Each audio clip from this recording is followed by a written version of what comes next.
Okay, this is a sign of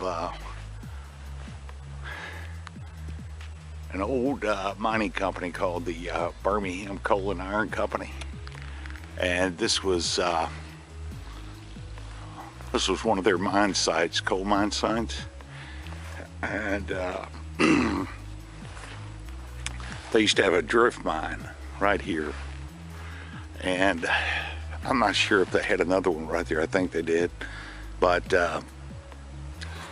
decades after they closed all these mines, they came in and strip mined this area right here, and where all that shale is and everything was the coal drift mine entrance, and right there is the coal seam.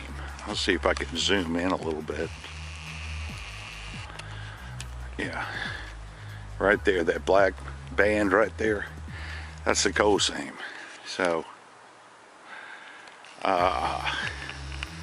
but I'm not sure when they did all this strip mining, but this right here where all the water is at, this was the minecart tramway path right here originally, and they had coke ovens back there that are rail spur line. But first time to ever come up here. So there's supposed to be some more mines on the side of this. It's not very high, but I'd say a low ridge up there. So have to go up and over to see those other mines. But anyway, not much is left. They really came in here and strip mined it. It's just kind of staggering to think that's probably no more than a 36-inch coal seam, maybe a little thicker. And they, you see this everywhere, and they just came in here and just took all this down just to get maybe a couple of tons of coal, maybe. I just never have been able to figure that out with the strip mining, But I do think the other drift mine was right there. But for sure, where all that shale is that's come down from the top, it's completely covered it up. But this was actually a little bit higher. This is actually deeper. You're probably about 10 feet is eroded. Or not 10 feet, but 5-6 feet has eroded. So anyway, we'll head up over there and go to the next mine site. So very interesting though to see. Okay, these are some more drift mine remains from the old Birmingham Coal and Iron Company. And if I didn't mention it before, these were the Short Creek mines. So Ensley Southern Railroad provided the rail service, which the line would be way on the other side of that ridge, maybe half a mile. So further back down in that other ravine were the coke ovens and other coal mines. So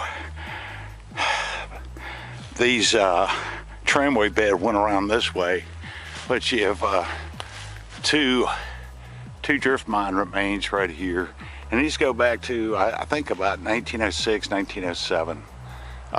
If I'm not mistaken.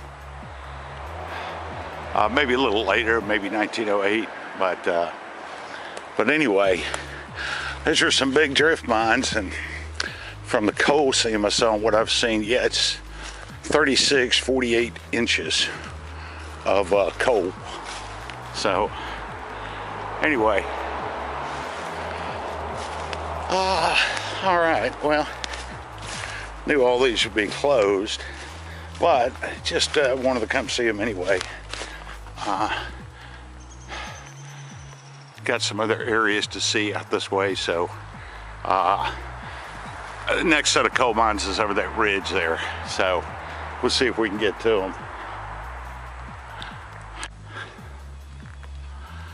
Okay, so we got the tramway bed right here, and this right here is one of the other Short Creek coal drift mines right here. Kind of wish this. I kind of wish the sun wasn't out, but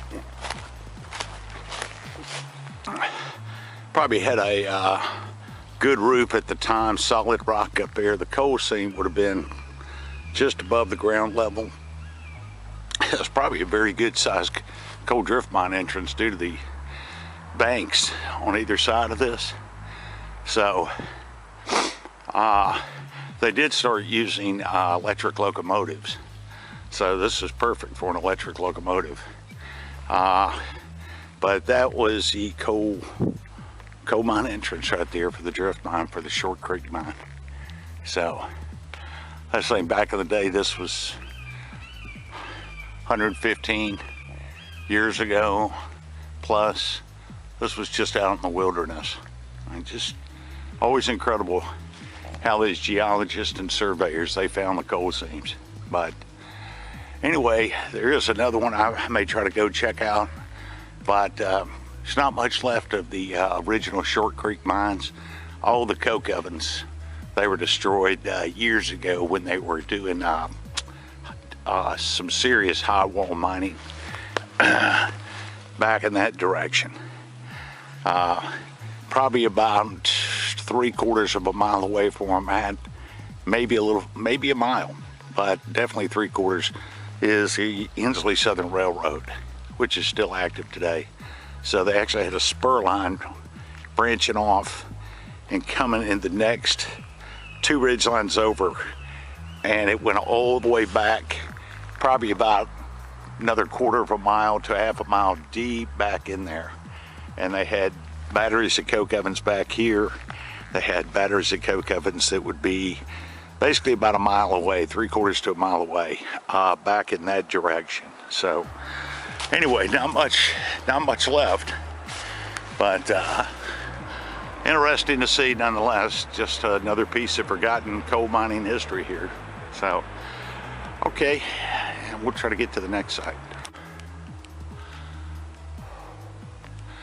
Okay, so this is it. This is the last of the Short Creek coal drift mines right here.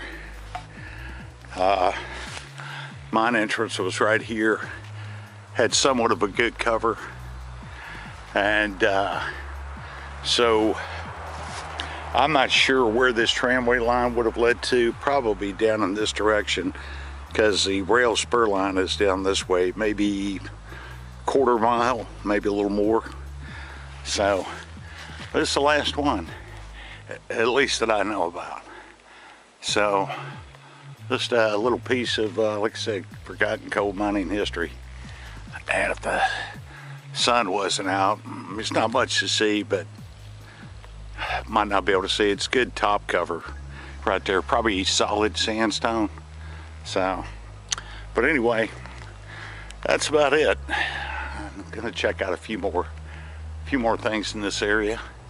So okay, well, it's neat to finally see all this. So all right, we'll close this out of the Short Creek coal mine site and head to the next one.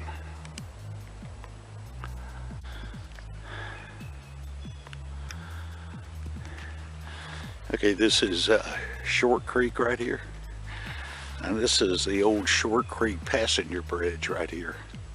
And you can see it's long since been out of service. So right over there was the Ensley Southern Railroad rail bed.